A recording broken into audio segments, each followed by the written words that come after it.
First of all, Carrie, thanks for being awesome. You balanced my brother out, and you guys are a great couple. I know I speak for my whole family when I say we're so excited to have you on board with our plan. I know today kind of makes it a little more official, but honestly, it's felt like you've been a part of our family for years. So, little brother, what do I say? So, when I first found out I was best man duties, I panicked and freaked out. But then I sat down and thought about, one word or one emotion, what would sum up my little brother to me?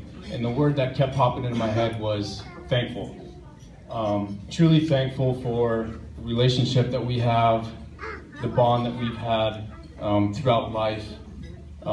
Thanks to my parents for making a mini-me. But with every special bond, there's also some blow-ups along the way. And I think ours started way back when we were little guys. Remember the sandbox? So we had a gigantic tractor tire. Dad filled it with sand, and Keith and I would go in there, draw a line down the middle. That's your side, this is my side. We take our toy tractors in there and make our little farmsteads. Obviously, we wanted to be like Dad and farm.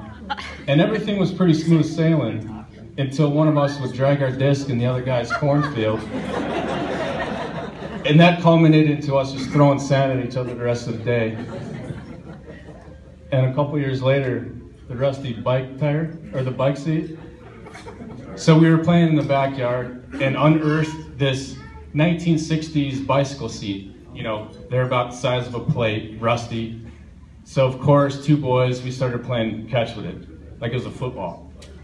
I'm gonna tell you Keith's version of the story, and then I'm gonna tell you how it really went. So we were playing catch, and all of a sudden I just decided to catch one with my face. Exactly, right? See, look at him. What really happened was we were playing catch, we stopped playing catch, I was doing something else, and then he chucks it at my head. I turn around and it hits me right in the face. 20 gallons of blood later and a tetanus shot. I survived, thankfully. No, but honestly, it was pretty smooth sailing through junior high and high school. I think our main wrestling match was over trying to decide who had to go down to the barn with Mom to paint the lambs, numbers on the lambs.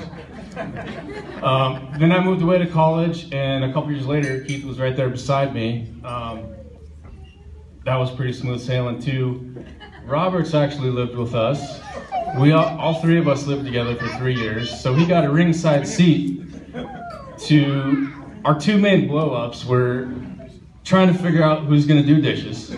That was a battle. And then the last one was video games. Roberts tells a story well. What'd you live with us, 3 years? Almost 4 years. He never saw us finish a video game because in the fourth quarter, when time was winding down, whoever was losing sprinted up to the wall and yanked the power out of the game. So just to not let the other guy get the satisfaction of winning. Another interesting fact about college was somehow we got in the same calculus classes and took calc for years together. I'm still trying to figure out if I was 2 years dumber or he was 2 years smarter. Probably both. Yeah, it was crazy. Remember linear algebra? It's like calculus 7. I'm sitting there drooling on myself, my brain's scrambled. He's over there hammering out dot matrices like he's taught the class for 20 years. I'm still impressed by that, by the way. Then I moved away to Colorado, and I've been there for over a decade, and our bond remains strong. Honestly, when I come back and see Keith and now Carrie, it's like I never left. Let's see, I had this written down, but Garrett Quinnis made me drink a lot of that hooch, so. No, honestly, as a big brother, you're supposed to play a role, right? You're supposed to be a fearless leader, lead by example, make all the right decisions. As you go through life in that role, you try not to screw it up too bad, right? So you get to a point where you look back at your successes and, you know, you feel a certain level of pride, right, with your accomplishments.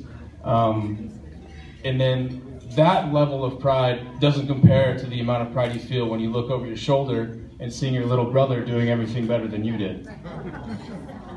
So again, thankful. Thank you for being my best friend, my wingman in life. I love you. So everybody, raise your glasses. Keith and Carrie. Toasty.